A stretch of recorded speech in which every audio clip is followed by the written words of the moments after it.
আমি একজন হানাফি মৌলবী হওয়া সত্ত্বেও আমি ওই সমস্ত আমলগুলো যেদিন নবী সাল্লাল্লাহু আলাইহি ওয়াসাল্লাম করেছেন আমি দেখি, তখন আমার কাছে ভালো লাগে। আমার মূল ইমাম তো মুহাম্মদ রাসূলুল্লাহ সাল্লাল্লাহু আলাইহি ওয়াসাল্লাম, আবু হানিফা তো না। আল্লাহ কিয়ামতের দিনে আমরা জিজ্ঞেস করবো না যে তুই আবু হানিফার মানো নাই কেন? আবু হানিফাই তো কয়ে দিয়ে গেছেন। তিনি বলছেন যে ইদা সাহাল হাদিস ফাহুয়া মাযহাবি, হাদিস যখন সহি পাওয়া যাবে আমার কথার মোকাবিলা, ওইটা আমার মাযহাব। খালি নিজে জান বাঁচায় গেছেন উনি, কথা বলতে পারেন, কারণ উনি তো শরীয়ত নিয়ে আসেন নাই।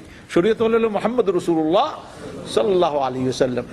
তারপরে তিনি পরিষ্কার বলেছেন যে লা ইয়াজুজু লিআহাদিন আন ইয়া'মালা বিরাই ইল্লা আন ইয়ারিফা মিন আইনা কুলত, যে এইটা কারোর জন্য এটা জায়েজ নাই আমার কোনো রায়ের উপরে আমল করা যতক্ষণ পর্যন্ত সে এটা জেনে না নেয় যে আমার কথার উৎস কোথায়, সনদ কোথায়, দলিল কোথায়, এটা জেনে এটার প্রয়োজন সে আমল করে।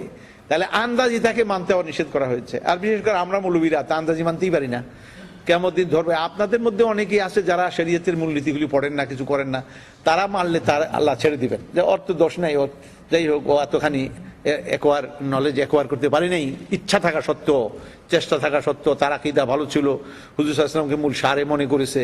তারপরে ইমামদের মানতে হয়, না মানলে সে সবাই এত খুচরা নলেজ তার একবার করতে, তাদেরকে খাও। কিন্তু মৌলবীদের যারা এই সমস্ত ফেকা পড়বেন, উসুলে ফেকা পড়বেন, এই সমস্ত পড়ার পরে এরপরে তারা চক্ষু বন্ধ করে মেনে চলবেন, তা তো হতে পারে না। অতএব আপনারা এটা এই ধরনের বিতর নবী করিম সাল্লাল্লাহু আলাইহি ওয়াসাল্লাম পড়েছেন, সেই জন্য আমরা পড়েছি। এখন আপনি 1 রাকাত পড়েন, আবার একসঙ্গে 3 রাকাত পড়েন, অথবা 2 রাকাত আর 1 রাকাত আলাদা পড়েন। 2 রাকাত 1 রাকাত আলাদা পড়ার হাদিস বেশি শক্তিশালী, বর্ণনার দিকে বেশি পাওয়া যায়, সেই জন্য আমি এটাকে সমর্থন করি। আল্লাহু আ'লাম। এটা আসলে বোধহয় এসে গেছে, হানাফি মাযহাব মানা কি জরুরি নাকি 2 অথবা 3 মাযহাবের উপর যে কোনো মাসআলায় আমল করা যায়? না, কোনো মাযহাবের উপরে আমল, এই ক্ষেত্রে আমি এটা বলবো না যে কোনো মাযহাবের উপর আমল করা যায়, এটা বলবো না।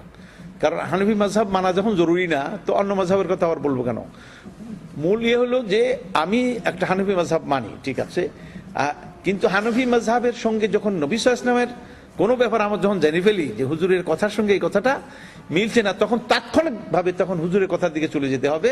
হানাফি মাযহাব আর কোনো মাযহাবের এখানে প্রশ্ন নাই। হ্যাঁ, অন্য ইমামরা যদি বলে থাকেন তাহলে এটা ভালো যে তারা কোত্থেকে বলছেন আমরা জেনে নেই, দেখা গেল হাদিসটা শক্তিশালী, সুতরাং সেই হাদিসটা মানা ওই মাযহাবের উপর আমল হলো না, কার মাযহাবের উপর আমল হলো? নবী সাল্লাল্লাহু আলাইহি ওয়াসাল্লামের কথার উপর আমল করা হলো, এটাই হলো মূল বিষয়। জি।